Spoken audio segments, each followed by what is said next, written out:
এজন্য আমরা চাই 15.5 বছরে যারা চেয়ারে ছিলেন আপনারা কিন্তু অবৈধ, আপনার নিজেরাও জানেন, কারণ আমরা আপনাকে ভোট দেইনি। আমার 33 বছর বয়স, 92 সালে আমার জন্ম। এই হিসাবে 33 বছরে 18 বছর থেকেও যদি আমি ভোট দেওয়া আরম্ভ করতাম, 3 বার ভোট দিতে পারতাম, একবারও পারি নাই। তার মানে এই দেশে ভোট হয়নি। কথা বলেন না কেন?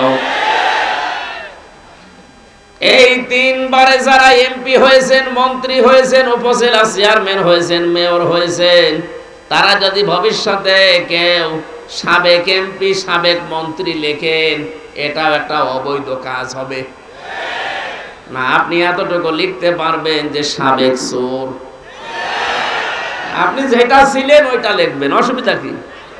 না আরেকটু বেশি করে আমি দিয়ে দিলাম ডিগ্রি আপনার, আপনি লিখবেন সাবেক ডাকাত। আপনি যে ভোট ডাকাতি করেছেন, ভোট চুরি করেছেন, সেটা লিখে দেবেন। মানুষ জানবে যে না, একটা মানুষ পাওয়া গেছে। আজকের মাহফিলে যে একজনের নামে দেখছেন না সাবেক লেখা, আপনার নামও সাবেক লেখা থাকবে আগামীতে, কিন্তু সাবেক সংসদ সদস্য না। আপনি লিখবেন সাবেক ডাকাত বা সাবেক চোর। অন্তত এইটা দেখেও যেন সামনে কেউ এই চুরি করে, ডাকাতি করে আর চেয়ারে বসার স্বাদ আর না দেখে। এই কথা বলে না কেন? আমরা চাই এই দেশটাকে যোগ্য মানুষদের হাতে তুলে দিতে। যে মানুষগুলো জীবন দিয়ে গেল, প্রত্যেকের আশা আকাঙ্ক্ষা এইটাই ছিল যে দেশ যারা চালাবে বৈষম্য মুক্ত করে চালাবে। বলছিলেন না আজকের অতিথি, কত রকমের বৈষম্যের আগেও ছিল, এখনো আছে, সামনে কোনো বৈষম্য যেন না থাকে, সেই জন্য আল্লাহ কোরআন দিয়েছেন, ইন্নাল্লাহা ইয়া'মুরুকুম, অবশ্যই আমি আল্লাহ তোমাদেরকে আদেশ দিচ্ছি, আনতু আব্দুল আমানাতি ইলা আহলিহা, তোমাদের যাবতীয় আমানত, এই যে আমানাত বহু বছর তাফসিরে মারিফাতুল কোরআন আল্লামা শফি রহমাতুল্লাহ আলাইহি আমানাত এই শব্দের ব্যাখ্যায় তিনি দিয়েছেন রায়, ভোট, সিদ্ধান্ত, সমর্থন। সুতরাং যারা ভোটের কথা শুনলে, রায়ের কথা শুনলে অনেকে মনে করে যে রাজনীতির কথা বলে, ধর্ম ব্যবসায়ী, এই কথা এখন বলছে না অনেকে। তাফসির মাহফিলের নামে তারা ভোট চায় মানুষের কাছে। আরে ভাই, ভয়কার লিখা থাকলে আমি করব কি? আমি কি ওই আয়াত বাদ দিয়ে দেব? আর তাফসির মাহফিল গুলোতে আজ এই রায়ের কথা বলা হয় না, এই জন্য আমাদের বউগুলো হয়ে গেছে রাজমিস্ত্রি, আর আমরা যোগাইনি। এই 53.5 বছর দেশটা স্বাধীন হয়েছে, যদি সত্যি আমরা কোরআন থেকে আমানত মানে ভোট, আমানত মানে রায়, আমানত মানে সিদ্ধান্ত, আমানত মানে সমর্থন, এগুলো জনগণকে বোঝাতে পারতাম, সবাই যদি এক বাক্যে এটা মেনে নিতে পারতাম, 53 বছর আগে কোরআনে কারীম আদালতে পৌঁছে যেত। এইজন্য আয়াতের পরের শব্দ ওয়াইদা হাকামতুম বাইনান নাস আন তাহকুমু বিল আদলি, যখন মানুষের মাঝে বিচার করবেন আপনি ন্যায় বিচার করবেন। ন্যায় বিচার করা যায় কোথায় গেলে আল্লাহ সেই ইঙ্গিতটা আয়াতে দিয়েছেন। এজন্য আমরা এই আয়াতটা সামনে বাস্তবে দেখতে চাই। আপনারা রাজি আছেন না ইনশাআল্লাহ? এদেশে 300 জন এমপি হবে সামনে, অন্তত আমরা চাই 151 জন যেন কোরআন বুকে নিয়ে সংসদে যেতে পারে। এটা যদি আপনার কাছে রাজনীতি মনে হয়, হ্যাঁ এটাই আমার রাজনীতি। এটা যদি ধর্ম ব্যবসা মনে হয়, হ্যাঁ এটাই আমার ধর্ম ব্যবসা। কথা বলেন না কেন?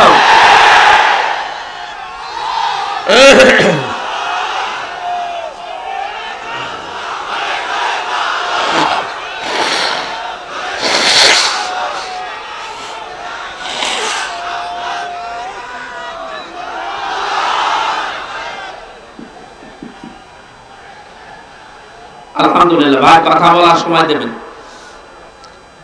যারা যে কথাগুলো শোনার পরে বুঝে ফেলেন যে আমরা কি বলতে চাই, এতদিন কোথায় ছিলেন? 15.5 বছর বসেননি।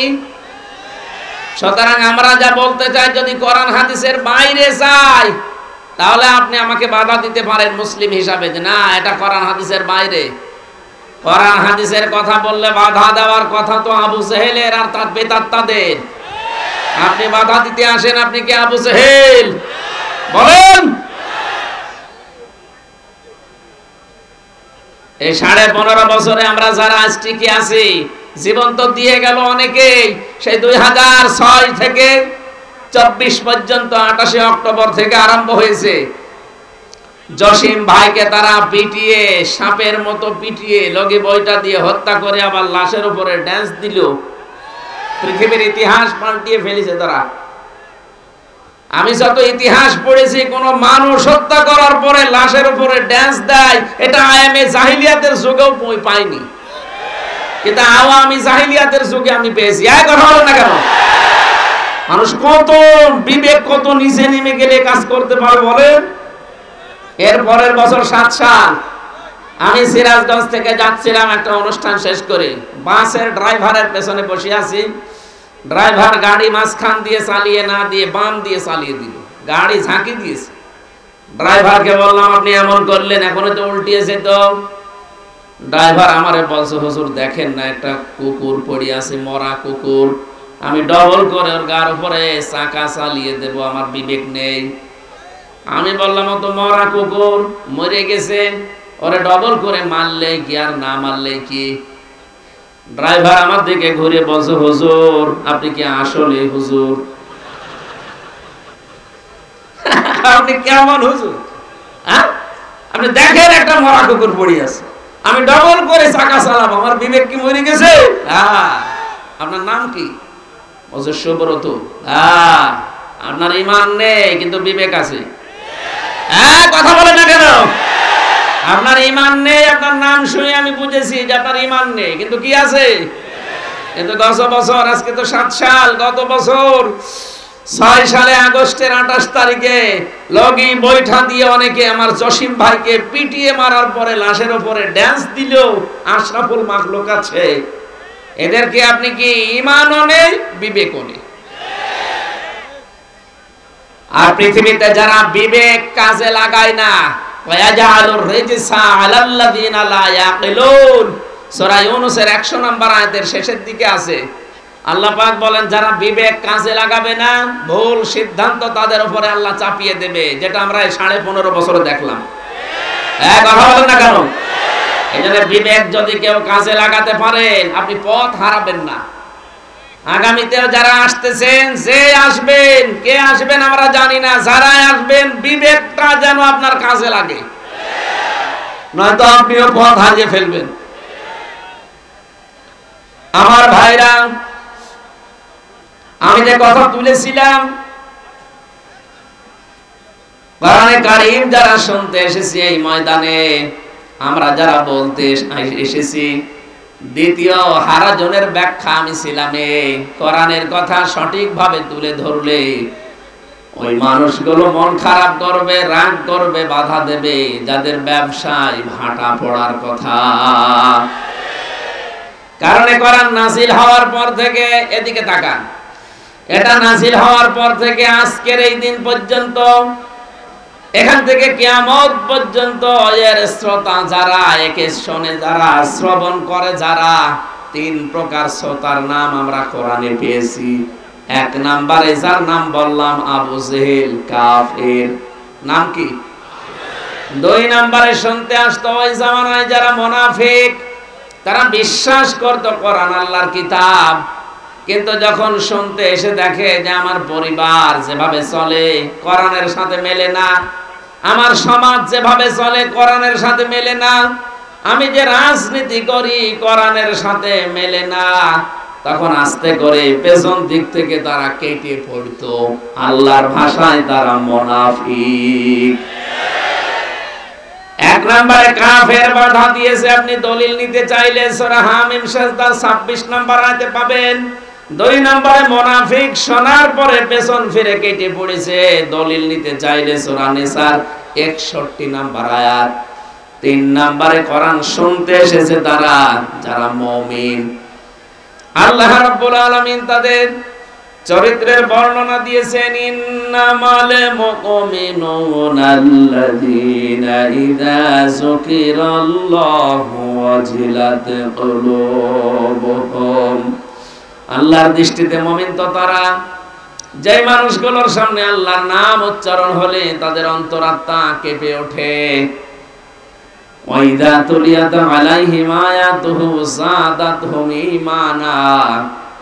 কোরআনে কারীম থেকে যখন তাদেরকে তেলাওয়াত করে শোনানো হয়, এর মর্ম বাণীগুলো বোঝার পরে এই মানুষগুলোর ঈমান যা আছে আরো বেড়ে যায়। ওয়া আলা রাব্বিহিম ইয়াতাওয়াক্কালুন।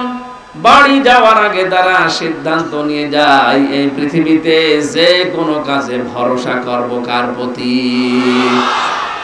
প্রথম নম্বরে আমরা এখানে এরকম শ্রোতা নেই যারা বাধা দেয়, তারা যেহেতু কাফের। আর এখানে কাফের আছে নেই। দুই নম্বরে মুনাফিক, শুনতে আসে কিন্তু যখন দেখে যে না আমার সাথে তো মিলছে না, কারণ আমি সুদ ভিত্তিক অর্থনীতির সাথে জড়িত। এই কথা বলে না কেন? ওরা বিশ্বাস করে কিন্তু যে কোরআন আল্লাহর কিতাব, হামজা বানিয়ে বলবে না, ওর বাবার কথা বলবে না। যখন দেখে যে না এগুলো তো মিলছে না, তখন আস্তে করে পিছন দিক থেকে কেটে পড়ে। আমি খুলনায় জেলেতে 3 বছর ছিলাম। জেলে যাওয়ার আগে আমি একবার খুলনায় এক মাহফিলে সভাপতি আমার কানের কাছে এসে বলছে, হুজুর দিনকাল ভালো না, রাজনৈতিক কোনো কথা বলার দরকার নেই, আপনি এক কাজ করেন, পারিবারিক জীবনে যেহেতু কোনো ঝামেলা নেই, পারিবারিক জীবন নিয়ে কথা বলেন। স্বামী স্ত্রীর ভেতরে কেন গন্ডগোল হয় আর এটা কি করে মেটানো লাগবে আপনি ওইগুলো বলবেন। ঠিক আছে। সূরা নিসা 34 নম্বর আয়াতটা শুরু করলাম যে এই কারণে গন্ডগোল হয় আর এগুলোর কারণে এটা মেটানোর পদ্ধতি আছে এর পরের আয়াতগুলোতে। ও আল্লাহ, আমি জানি না যে ওনার ওই দিন সমস্যা হয়েছে, মোনাজাত করে বাড়িতে গেলাম, খাবার দেবে তো না, মুখ গোমরা করে আছে। কি কথা বলছেন না কেন? বলছো হুজুর আমার বউর সাথে যে আমার গন্ডগোল, আপনাকে বললো কে? কে বলবে না? আপনাকে ঠিক কেউ বলে দিয়েছে? আপনি যা যা বললেন আজকে সব আজকে আমার হয়েছে। বলেন তো আমার কেউ বলে দিয়েছিল? বলেছে একজন। কে? উনি 1500 বছর আগে জানিয়েছে যে এই কারণে গন্ডগোল হয়। এখন আপনি রাজনৈতিক জীবনে কোরআনে কারিমে যে নিয়ম নীতি আছে এটা আপনি মানেন না, বলতে গেলে তো আপনার সাথে মিলে যাবে। আমি করব কি?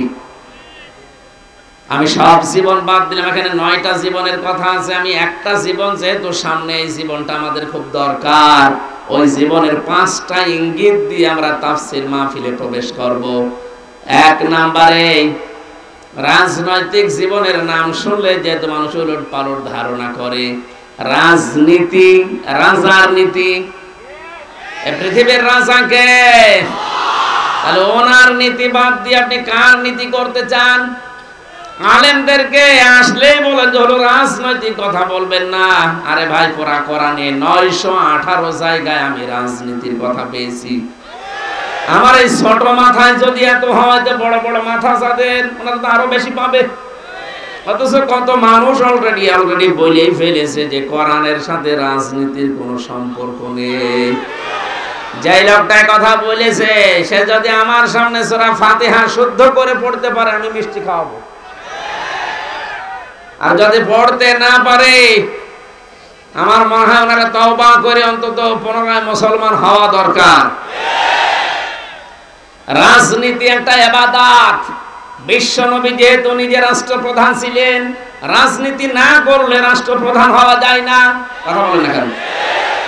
আমাদের যিনি আছেন শাহাবুদ্দিন চপ্পু, উনি পর্যন্ত কয়েকদিন আগে কিন্তু ঘোষণা দিয়েছিল যে আমারে ঠেলা দিয়ে ফেলা যাবে না, আমি রাজনীতি করা মানুষ। এ কথা বলেছিল না?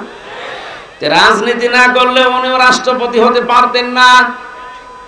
এতটুকু একটা দেশের রাষ্ট্রপ্রধান যদি রাষ্ট্রপতি হওয়ার জন্য রাজনীতি করা লাগে, আমাদের নবী মুহাম্মদ রাসূলুল্লাহ সাল্লাল্লাহু আলাইহি সাল্লাম উনি যে 10 বছর রাষ্ট্রপতি ছিলেন, এটা কি মিথ্যা কথা?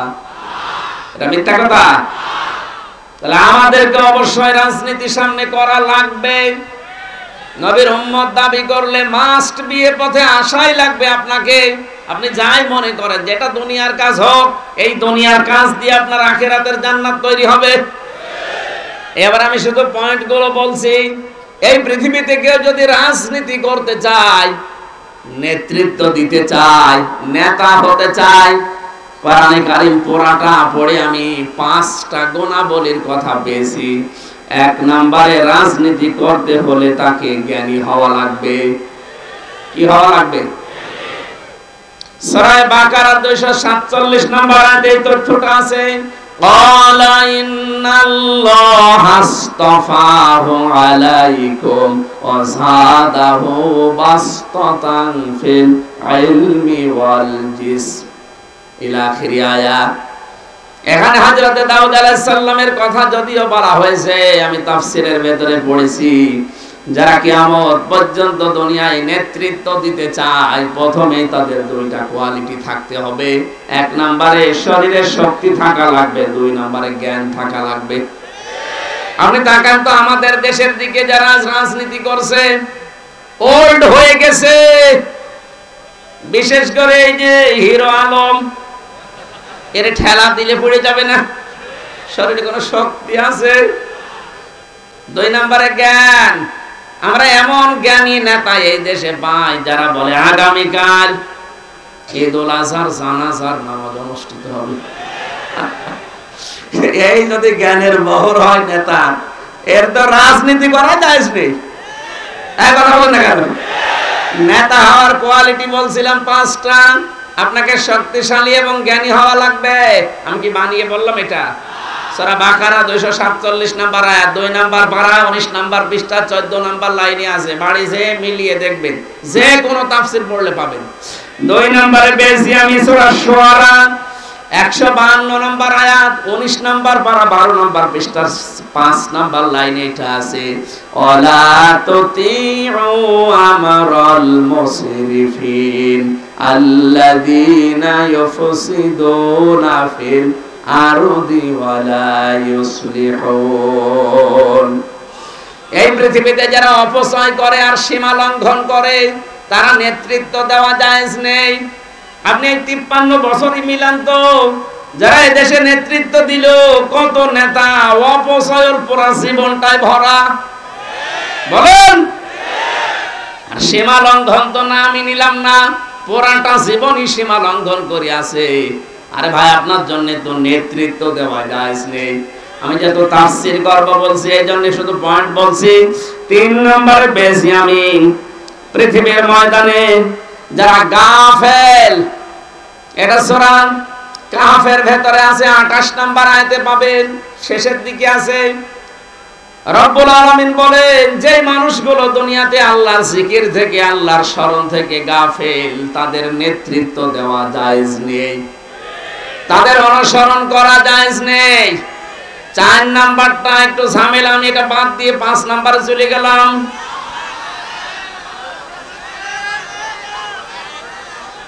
ঠিক আছে, আপনি মেনে নিতে পারলে আমার বলতে অসুবিধা নেই। মেনে নিতে পারার মতো এরকম সৎ সাহস আছে কার কার দেখি? আমরা হাত তুলবেন না। আলহামদুলিল্লাহ, আমি সাহস পেয়েছি বলা। ঠিক আছে, শুধু আমার কথা না, বাড়ি যে মিলাবেন।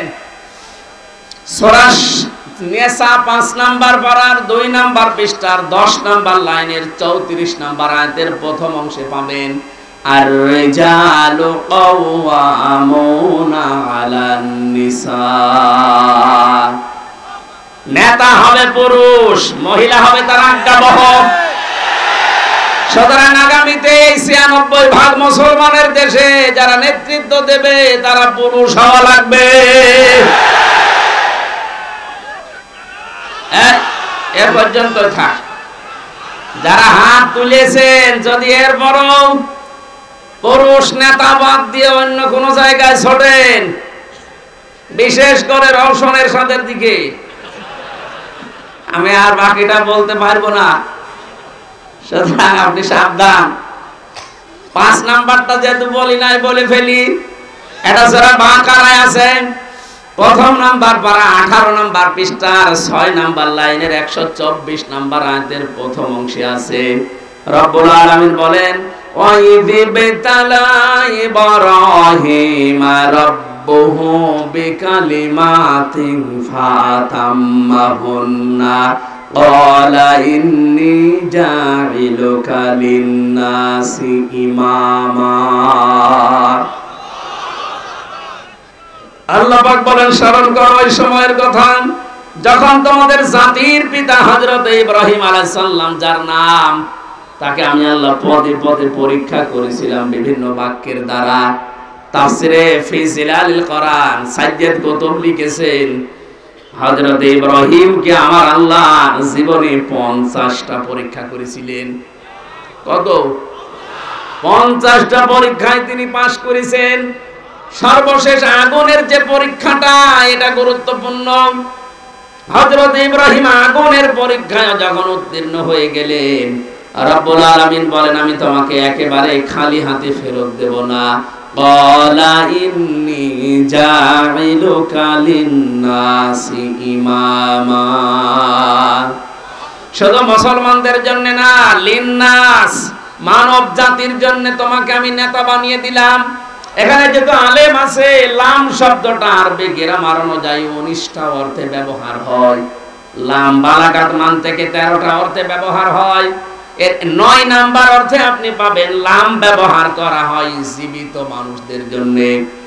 আমাদের জাতির পিতা হযরত ইব্রাহিম কিন্তু জীবিত মানুষদের নেতা ছিলেন। এই নেতা বানিয়েছে কে? আরো জোরে। হযরত ইব্রাহিম ওই সময় জিজ্ঞাসা করেছিলেন, ক্বালা মিন যুররিয়াতি, হে আল্লাহ, নেতৃত্ব দেওয়ার গুণাবলী, এই যে নেতা হওয়ার যোগ্যতা, এটাকে শুধু আমাকেই দিলে, নাকি আমার সন্তানাদি যারা কিয়ামত পর্যন্ত আসবে তারাও নেতা হতে পারবে, তারাও নেতৃত্ব দিতে পারবে? আল্লাহও জবাব দিয়েছেন সঙ্গে সঙ্গে, ক্বালা লা ইয়ানালু আহদিজ যালিমিন। ইয়ানালু এটা মোসারে, বর্তমান ভবিষ্যৎ, প্রেজেন্ট ফিউচার। আহদিজ যালিমিন এটা বহু বচন। ভালো করে খেয়াল করেন, আল্লাহ শুধু অতীতের শব্দ দেয়নি, ইয়ানালু মোসারে দিয়েছেন। রব্বুল আলামিন বলেন, ইব্রাহিম, তোমার সন্তানদের ভেতরে নেতৃত্ব দিতে পারবে, নেতা হতে পারবে তারা, কিন্তু যারা জালেম তাদের জন্য আমার কোনো অঙ্গীকার নেই, ওয়াদা নেই। আয়াতের তাফসিরে মুফাসসির লিখেছেন, বিশেষ করে 20 শতাব্দীর একজন অন্যতম মুজাদ্দিদ মাওলানা সাজ্জেদ আবুল আলা মাউদুদি রহমাতুল্লাহ আলাইহি, তার কিতাব পড়তে গিয়ে আমি আয়াতের তাফসিরে পেয়েছি, তিনি দিয়েছেন কিয়ামত পর্যন্ত জালেমদের নেতা হওয়া, নেতৃত্ব দেওয়া হারাম। অথচ আজটা পুরো বাংলাদেশের বিপরীত। যারা বড় বড় নেতা দেখবেন, বড় বড় জালেম তারা। যে যত বড় নেতা ছিল এই দেশে, সে তত বড় জালেম ছিল। সর্বোচ্চ যেটা এই দেশে পালিয়েছে, এটা সবচাইতে বড় জালেম ছিল। তার প্রমাণ আমি নিজে, আমি ভিকটিম। 3টা বছর আমাকে ফাঁসির কন্ডেম সেলের ভেতরে তালাবদ্ধ করে রেখেছিল, কোনো কারণ নেই, বিনা কারণে। কয়েকদিন আগে আমার মামলা খারিজ হয়ে গেছে সব। আগস্টের 5 তারিখের পরে আমি মামলা তুলেছিলাম। জজ সাহেব এটা দেখে বলছে যে এর ভেতরে তো কোনো মাল মশলা নেই, আমি রায় দেব কি দিয়ে, খারিজ করে দিলাম। বলতে গেলাম যে মাননীয় আদালত, 3 বছর তো আপনার কাছে ছিল মামলাটা, তখন তো রায় দেননি। তখন বলেছেন যে মামলা জামিন হয়, আগেই ফেলে দিতেন ফাইল। আর আজকে বলছেন কোনো মাল ম্যাটারেস নেই, এ মামলা খারিজ করে দিলাম। উনি এইটাই বলতো, হুজুর আমার হাত বাঁধা ছিল। এখন বলছে না কেন? এখন আমার হাত খোলা আছে, আমি এখন ন্যায় বিচার করতে পারছি। আমরা এইটাই চাই। বাংলায় 1628টা চেয়ার আছে। কত? 1628টা চেয়ার আছে এই দেশে। এই চেয়ার না, মেন চেয়ার। শুধু একটা চেয়ারে হাত খোলা ছিল, বাকি 1615টা চেয়ার সব হাত বাঁধা ছিল। আপনি যে চেয়ারের নামই বলেন, সব চেয়ারেরই হাত বাঁধা, শুধু এক চেয়ারের হাত খোলা ছিল। আপনি মনে করছেন যে কাওয়া কাকুর মনে হয় হাত খোলা ছিল, না, ও কাওয়া কাকুরও হাত বাঁধা। একটা চেয়ারের শুধু হাত খোলা ছিল। আমরা চাই এদেশে যেমন এখন সব হাত খুলে গেছে, কিয়ামত পর্যন্ত এই দেশে যত চেয়ারে মানুষ বলবে সবার হাত আবু সাইদের মতো খোলা থাকবে। এটা জান্নাত পারা, কারো হাত যেন আর বাঁধা না থাকে, আর হাত খোলা থাকবে তখন আমান হাকামা বিহি আদালা, যখন এইটার বিচার শুরু হবে। এইটার বিচার ব্যবস্থা তৈরি করার জন্য যদি কেউ দল করে, রাজনীতি করে, আর আপনি সেইটাকে ধর্ম নিয়ে ব্যবসা করায় এই তকমা দিতে চান, সবচাইতে বড় ধর্ম ব্যবসায়ী তারা যারা সিজনাল নামাজি, সিজনাল টুপি মাথায় দেয়, সারা বছর খবর পাওয়া যায় না, শুধু যখন রায়ের সময় আসে, ভোটের সময় আসে, টুপি মাথায় দিয়ে খালি ঘন ঘন সালাম দেয়। কথা বলেন না কেন? না, ধর্ম ব্যবসায়ী তো আসলে তারা। আমরা ধর্ম নিয়ে ব্যবসা করে খাই না, আমরা সারা জীবনই এই পোশাকে আছি, শুধু ভোটের সময় উঠলে টুপি মাথায় দেই। টুপি এখন আমাদের মাথায় নেই, ভোটের সময় এইটাই থাকবে। এক কথা বলেন না কেন? সুতরাং এই আয়াত দ্বারা যেহেতু প্রমাণ হয়েছে যে কোন জালেম রাজনীতি করতে পারবে না, আগামীতে যারা জালেম হবে তারা যেন চেয়ারে বসতে না পারে, এ বিষয়ে সজাগ থাকা লাগবে না। জালেম শব্দটা শুনতে ছোট মনে হচ্ছে, কিন্তু ব্যাপক অর্থবোধক একটা শব্দ, আর এমন ভারী শব্দ এটা। ইন্নামাস সাবিলু আলাল্লাযিনা ইয়াজলিমুনা নাস, সূরা সূরা 25 নাম্বার পারা 6 নাম্বার পৃষ্ঠা 13 নাম্বার লাইনের 42 নাম্বার আয়াতে আছে, প্রথম অংশে আল্লাহ বলেন আমি নিজে জালেমদের বিরুদ্ধে মামলা দেব। সুতরাং 15.5 বছরে যারা দেশ চালিয়েছে প্রত্যেকেই জালেম আর জালেমের দোষর। কথা বলেন না কেন? সংস্কার যখন আরম্ভ হয়েছে আমরা চাই এই 15.5 বছরে যারা দায়িত্বে ছিল এই জালেমাকে টিকিয়ে রাখার জন্য একটাকেও যেন চেয়ারে রাখা না হয়, সবগুলো বিদায় করে দেন। এক কথা বলেন না কেন? যারা দায়িত্বে আছেন আমরা চাই শহীদের রক্তের দাম দিতে। 2732 জন মানুষ মারা গেছে, 2780 জন এখনো হাসপাতালের বেদে, এখনো কাতরায়। তাদের আর্তনাদ গুলো শুনতে হলো, অন্তত দাম দিতে হলেও যারা এই বৈষম্য তৈরি করেছিল তাদেরকে চেয়ার থেকে নামানো এখন সময়ের দাবি। এটা কোনো রাজনীতি না, এটা আমাদের জাতীয় দাবি। এক কথা বলেন না কেন?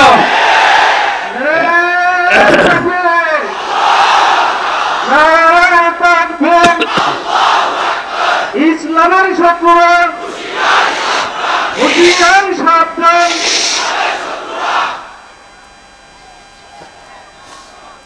আলহামদুলিল্লাহ ভাই, জালেম যারা রাজনীতি করতে না পারে, নেতা হতে না পারে, কয়টা কোয়ালিটি পেলাম নেতা হওয়ার? আরো জোরে। 1 নম্বরে জ্ঞানবান হওয়া লাগবে, শক্তিশালী হওয়া লাগবে। 2 নম্বরে ফাসাদ সৃষ্টিকারী, যারা সীমা লঙ্ঘনকারী, এরা নেতা হতে পারবে না। 3 নম্বরে এই পৃথিবীতে যে মানুষগুলো গাফেল আল্লাহ সম্পর্কে, আখিরাত সম্পর্কে, তারা নেতা হতে পারবে না মুসলমানের। 4 নম্বরে কোন মহিলা নেতৃত্ব দিতে পারবে না, তার মানে দায়িত্বে থাকতে পারবে না। 5 নম্বরে কোন জালেমের জন্য রাজনীতি করা জায়েজ নেই। রাজনীতি যদি না করে নেতা হতে পারবে? সুতরাং এই 5টা গুণ যাদের ভেতরে পাবেন তাদের থেকে দূরে থাকবেন। এর বাইরে যাদের পাবেন নাক কান বন্ধ করে আপনি পেছনে থাকবেন, আপনার আখিরাত তৈরি হবে ইনশাআল্লাহ।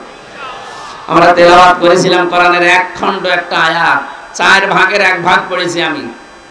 সূরা তাওবার 111 নম্বর আয়াতে খুব গুরুত্বপূর্ণ কিছু তথ্য আছে এর ভেতরে। জন্মের পর থেকে আমরা কোরআনের আয়াত শুনেছি, কিন্তু নতুন কিছু এখান থেকে বের করব ইনশাআল্লাহ। রব্বুল আলামিন বলেন ইন্নাল্লাহ হাশতারা, অবশ্যই আমি আল্লাহ কিনে নিয়েছি, ক্রয় করে নিয়েছি, মিনাল মুমিনিনা, মুমিনদের কাছ থেকে, আনফুসাহুম, তাদের জীবন, ওয়া আমওয়ালাহুম, তাদের সম্পদ, বিআন্না লাহুমুল জান্নাহ, বিনিময়ে যেটা দিয়ে দিয়েছি তার নাম জান্নাত। এটা বাংলা অর্থ ছিল, এবার আসেন তো বাস্তবে নিয়ে যাই। এই পৃথিবীতে 2টা কাতার আছে আল্লাহর কাছে সবচাইতে বেশি প্রিয় কাতার। একটা হচ্ছে ইন্নাল্লাহা ইউহিব্বুল্লাযীনা ইউকাতিলুনা ফি সাবিলিহি সাফফান কান্নাহুম বুনিয়ানুম মারসুস। সূরা সফের 4 নম্বর আয়াতে আল্লাহ জানিয়েছেন অবশ্যই আমি আল্লাহ সবচাইতে বেশি পছন্দ করি, ভালোবাসি ওই কাতারকে, যেই কাতার সীসা গলা প্রাচীরের মতো ঐক্যবদ্ধ হয়ে আল্লাহর দ্বীন কায়েমের চেষ্টা করে। এই কাতার যদি বাংলাদেশে থাকে আপনি অবশ্যই সেই কাতারে শামিল হবেন, আল্লাহর প্রিয় পাত্র হওয়া যাবে। 2 নম্বরে নামাজের যে কাতার, এই কাতারের দিকে আল্লাহ কুদরতের নজর দিয়ে তাকিয়ে থাকে। বলেন সুবহানাল্লাহ। এখানে আমরা যেহেতু ক্রয় বিক্রয়ের একটা নাম শুনলাম, আল্লাহ রাব্বুল আলামিন নিজে এখানে ক্রেতা আর বিক্রেতা হচ্ছে দুনিয়ার যারা মুমিন তারা। আল্লাহ কিন্তু সবার সম্পদ সবার জীবন কিনতে চান না। আল্লাহ বলেন ইন্নাল্লাহ হাশতারা মিনাল মুমিনিনা, আমি মুমিনদের কাছ থেকে কিনতে চাই। তিনি যদি বলতেন ইন্নাল্লাহ হাশতারা মিনাল মুনাফিকিনা মিনাল মুশরিকিনা মিনাল কাফিরিনা, যে কাফেরদের কাছে মুশরিকদের কাছে মুনাফিকদের কাছে কিনতে চাই, তাহলে আমরা যে সে আমাদের জীবন আর সম্পদ আল্লাহকে দিয়ে দিলে উনি নিয়ে নিত। আল্লাহ বলেন না, আমি কিনতে চাই শুধুমাত্র মুমিনের কাছে। কার কাছে? আরো জোরে বলেন। এবার আমার প্রশ্ন, আমরা মুমিন হয়েছি কিনা? মুমিন যদি এখনো হতে না পারি, সত্যিই কিন্তু আমাদের সম্পদ আমাদের জীবন আল্লাহ কিনবে না। আজ বাংলাদেশের সাথে আমি আয়াতটা মিলিয়ে দেখেছি, বহু মুসলমান দাবি করে অথচ এখনো মুমিন হতেই পারে নাই। এই লোকটা মসজিদের টাইলস লাগিয়ে দেয়, মাদ্রাসায় ফ্যান কিনে দেয়, পুরাটাই পানিতে ফেলা হবে। আর আপনি মুমিন না হলে আপনার সম্পদ আল্লাহ কিনবে না। এখন যদি আমি বাজারে যাই, কোনো পচা মাছ আমি হামজা যেমন কিনতে রাজি না, দরকার হয় মাছ কিনবো না, তারপরও পচা মাছ কিনতে আমি রাজি আছি। কথা বলে না কেন? আমার চাইতে আল্লাহর মেধা যোগ্যতা দক্ষতা কত বেশি আপনি চিন্তা করেন। উনি যদি পৃথিবীর কিছু কিনতে চান, পচা জীবন পচা সম্পদ কিনবে। আরো জোরে বলেন। মানুষের জীবন কখন পচে যায়, কখন নষ্ট হয়ে যায়, কোরআনে কারীম জানিয়েছে যে জীবনে শিরক প্রবেশ করেছে ওই জীবন পচে নষ্ট হয়ে গেছে। এজন্য আমাদের ঈমান যদি শিরক মুক্ত হয় তাহলে এটা পবিত্র, শিরক যুক্ত হলে এটা অপবিত্র। আপনি যতই সুন্দর ঈমানের দাবি করেন। ও ঢাকাবাসী, এবার আসেন তো শিরক শব্দটার সাথে পরিচিত হই। আল্লাহ যেটা পারে ওটা অন্য কেউ পারে, এই বিশ্বাস করার নাম শিরক। বলেন বলেন। ছেলে মেয়ে দিতে পারে কে? ইয়াখলুকু মা ইয়াশা ইয়াহাবু লিমান ইয়াশাউ ইনাসা ইলা আখিরি আয়া। এর প্রমাণ হচ্ছে ছেলে মেয়ে দেওয়ার দায়িত্ব কার? কোন বাবা পারে, কোন দরবার পারে। সুতরাং এখানে যাবেন না। নবীদের জীবনী পড়বেন। ৮৬ বছর বয়সে হযরতে ইব্রাহিম নবীর সন্তান হয়েছে ৮৬ বছর পর। তারপরেও তিনি কোন কবরে কোন বাবার দরবারে গিয়েছেন? নবী মানুষ যদি ৮৬ বছর দোয়া করে তারপরে সন্তান হয়, আপনার তো ৮৬ বছর না ৬ বছরও পার হয়নি, আপনি পাগল হয়ে গেছেন। সুতরাং অনেক মেয়েরা আশপাশে আছে, সাবধান, কোন ভণ্ড পীরের খপ্পরে পড়বেন না। সন্তান দেওয়ার ক্ষমতা কারণে অনেক ভণ্ড এখন বের হয় বিভিন্ন আস্তালায় গাছতলায় দরবারে, বলে যে আপেল পড়ে দিচ্ছে হুজুর। পীর সাহেব বাবা আপেল পড়ে দিলে নাকি ছেলে হয়।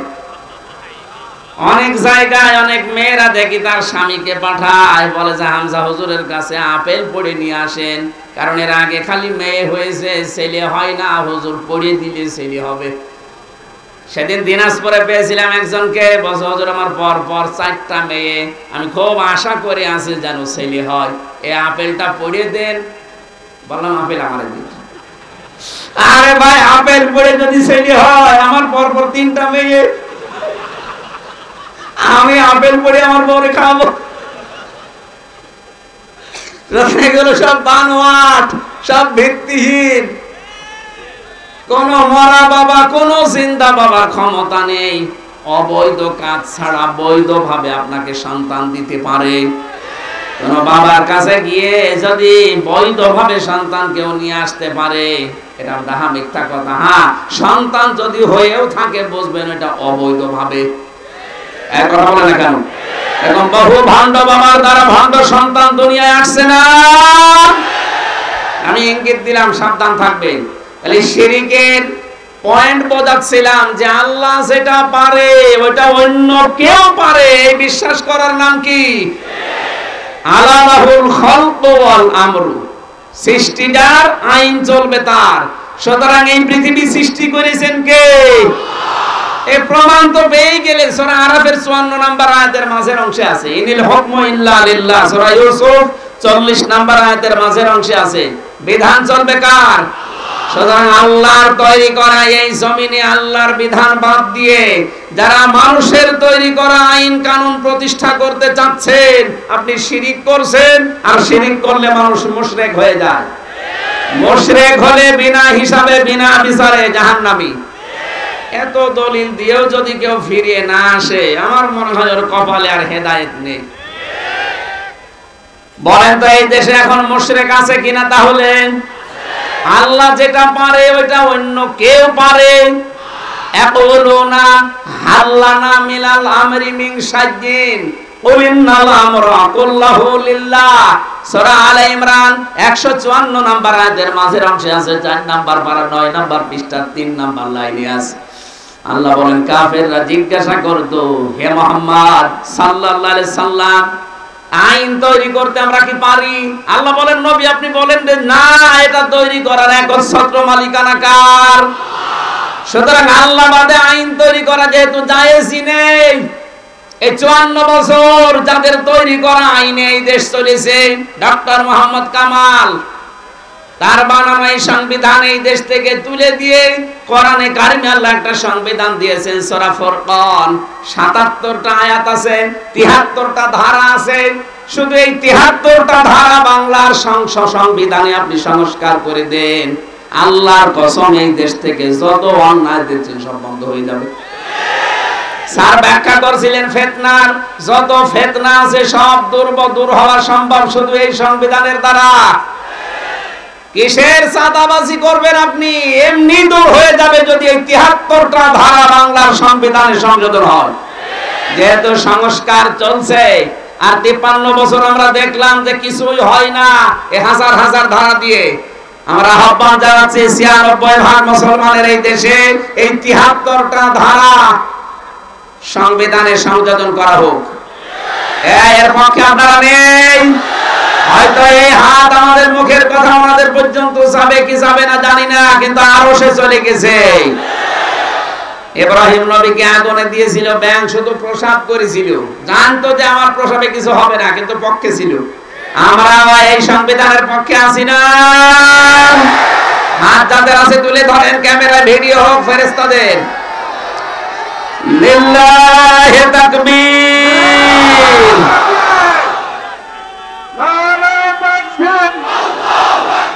আল কোরআনের আলম, আল হাদিসের আলম, সংসদের আলম, আল হাদিসের আলম। আলহামদুলিল্লাহ।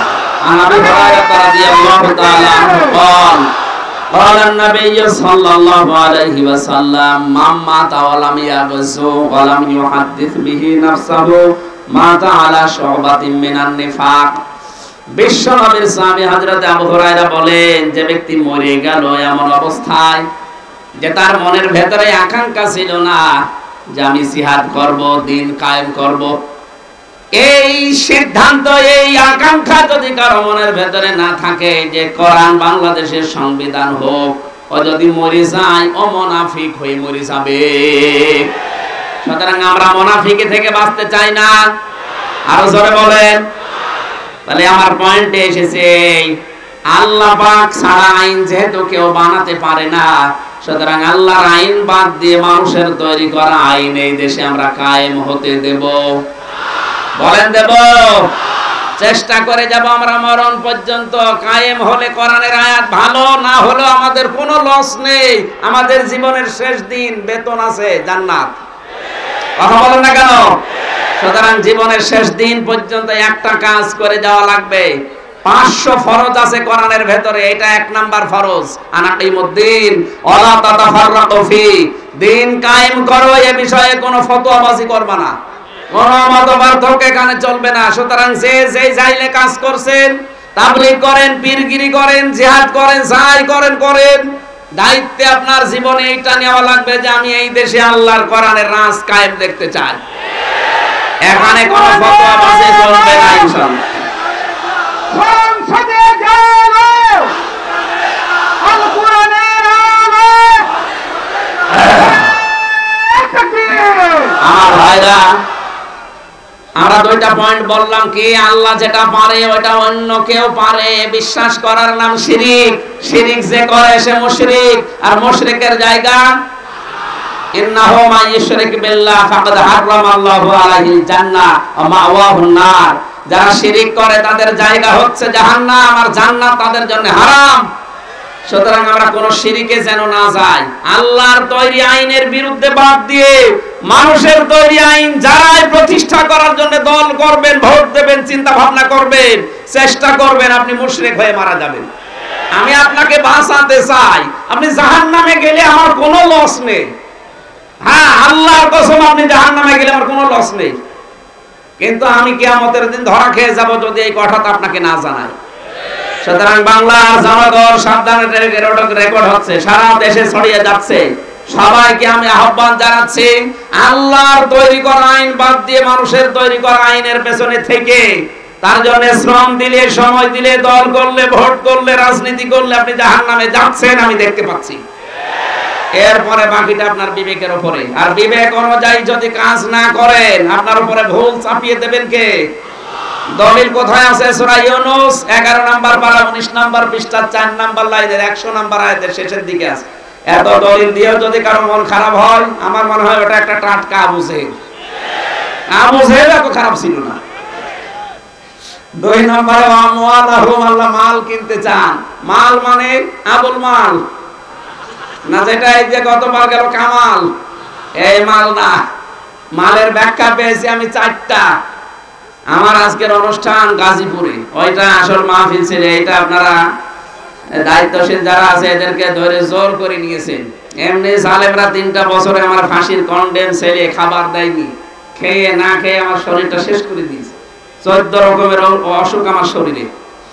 এরপরে রাত জাগা নিষেধ, ডাক্তাররা বারবার বলছে রাত 10টার ভেতরে ঘুমিয়ে পড়বেন, কিন্তু এখনই 9টা 10 বেজে গেছে। আমার মনে হয় এখন আর চালানো ঠিক হবে না। এই আয়াতে এখনো লক্ষ লক্ষ কথা আছে। আগামীতে আবার কোন জায়গায় আসলে আবার বলিয়েন, ওই মাহফিলে এখনো লক্ষাধিক মানুষ বসে আছে ভাই, ওখানে 9টায় ওঠার কথা, অলরেডি 9টা 10 বাজে। আমি চালাতে পারছি না, বারবার এই যে পেছন থেকে আওয়াজ আসছে, দেখতে পাচ্ছেন না? আগামীতে আসলে আবার কথা বলবো ইনশাআল্লাহ। আমি একটু মোনাজাত করে দিলাম, আল্লাহুম্মা আমিন। লা হাওলা ওয়ালা কুওয়াতা ইল্লা বিল্লাহিল আলিয়্যিল আযীম। আল্লাহ তাআলা যেভাবে আরম্ভ করেছিলাম, ঘন্টার পরে ঘন্টা বললেও তোমার বান্দা বান্দিরা চলে যেত না। অল্প সময় যে কথাগুলো বুঝিয়েছি আমল করার তৌফিক দাও। ইসলামী সমাজ কল্যাণ ট্রাস্ট কিয়ামত পর্যন্ত তুমি কায়েম করে নাও। কয়েকদিন আগে আমি পাবনা দারুল আমান ট্রাস্টের ময়দানে গিয়েছিলাম। মরহুম শহীদ আল্লামা আব্দুস সুবহান রাহমাতুল্লাহ আলাইহির কবরের কাছে রব্বুল আলামিন ওই ট্রাস্টের সাথে এই ট্রাস্টকেও